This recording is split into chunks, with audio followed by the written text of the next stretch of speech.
Hi everyone. வாழைப்பூ ஊத்தப்பம், அதுவும் millet dosa மாவுல எப்படி செய்யறதுன்னு பார்க்கலாம்.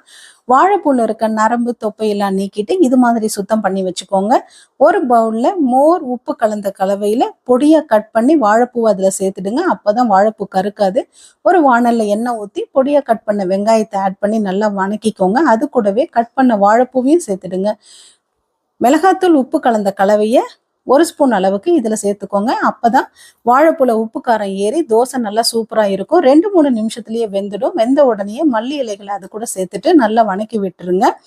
தோசைக்கல் அடுப்பில் வச்சு மில்லட் தோசை மாவு அப்படியே ஊற்றி விட்டு இந்த ஸ்டஃபிங்ஸ் அப்படியே தூவி விட்டுருங்க. 2 ஸ்பூன் அளவுக்கு எண்ணெய் எடுத்து சுற்றி ஊற்றி விட்டுருங்க.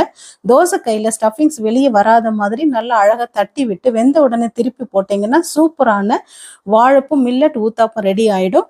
இதை தேங்காய் சட்னி, மிளகாய் சட்னி, தக்காளி தொக்கோட வச்சு சாப்பிட்டிங்கன்னா சூப்பராக இருக்கும்.